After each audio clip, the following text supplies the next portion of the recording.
میں یہ پوچھتا ہوں کہ جب علی رضی اللہ تعالیٰ عنہ شیر خدا ہے، فاتح خیبر ہے، شیر خدا ہے، سب کچھ ہے، جب خلافت چھینی جا رہی تھی تو لڑے کیوں نہیں؟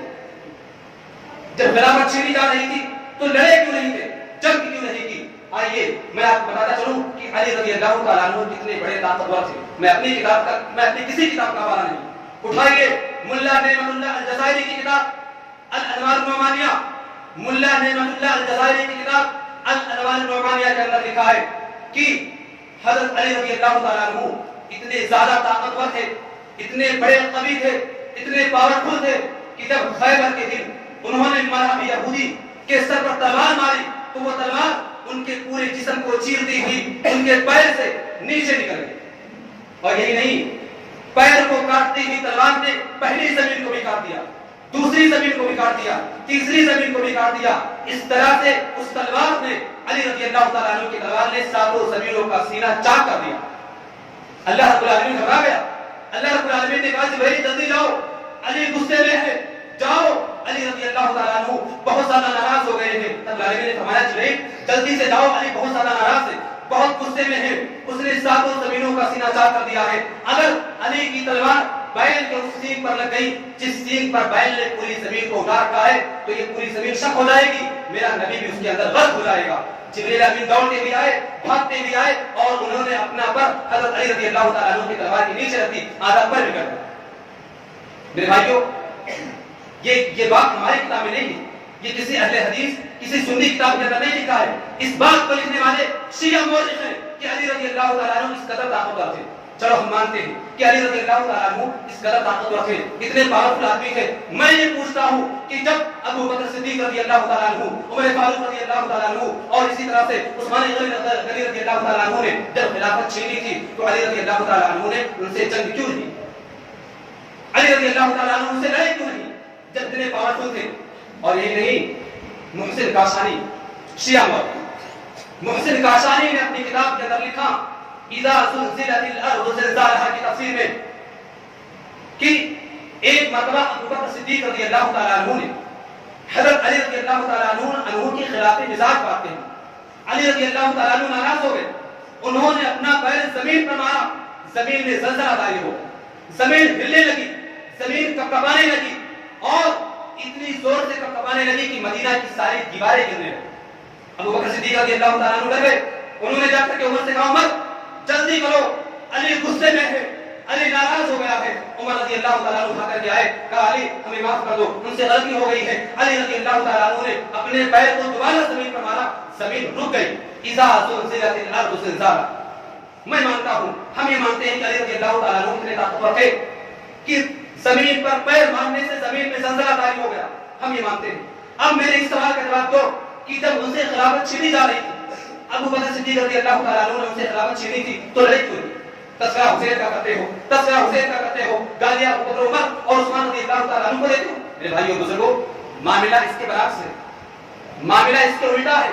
آئیے میں بتاتا ہوں کہ معاملہ کیا، حقیقت کیا ہے۔ حقیقت آج میں آپ کے سامنے بیان کر کے جاؤں گا، اور آج کی اس خطبہ جمعہ کے اندر میں جتنے بھی حوالے دوں گا وہ میری اپنی کتابیں نہیں ہوں گی، وہ میرے یاروں کی کتابیں ہوں گی، جنہوں نے جو اسٹیج پر کچھ کہتے ہیں ان کی کتابوں کے 4 کتابوں کا حوالہ، 4 کتابوں کا حوالہ۔ نمبر 1 الارشاد شیخ مفید کی، نمبر 2 اعلام الورع طبرسی کی، نمبر 3 کشف الغمہ ولی کی، نمبر 4 الکافی کلینی کی۔ ان 4 کتابوں کے اندر لکھا ہوا ہے باب قضاء علی فی ایام ابی بکر۔ ان 4 کتابوں کے اندر لکھا ہوا ہے باب قضاء علی فی ایام ابی بکر۔ ابو بکر صدیق رضی اللہ تعالیٰ عنہ سے جنگ کرنا تو بہت دور کی بات ہے، ابو بکر صدیق رضی اللہ تعالیٰ عنہ سے لڑنا تو بہت دور کی بات ہے۔ ابو بکر صدیق رضی اللہ تعالیٰ عنہ جب خلیفہ بن گئے، علی رضی اللہ تعالیٰ عنہ ان کے دور خلافت میں مسلمانوں کے قاضی بن کر کے، علی رضی اللہ تعالیٰ عنہ قاضی بن کر کے ان کے زمانے میں قاضی بن کر کے مسلمانوں کے درمیان فیصلے کرتے ہیں۔ اب بتاؤ کہ اگر علی رضی اللہ تعالیٰ عنہ خلافت صدیقی کو نہ مانتے، علی رضی اللہ تعالیٰ عنہ اگر ابو بکر صدیق رضی اللہ تعالیٰ عنہ کی حکومت کو نہ مانتے تو ان کے دیے ہوئے عہدے کو کیسے قبول کرتے؟ اس بات کو لکھنے والا کوئی اہل حدیث عالم نہیں ہے، اس بات کو لکھنے والا کوئی سلفی عالم نہیں ہے، اس کتاب کو لکھنے والے یہی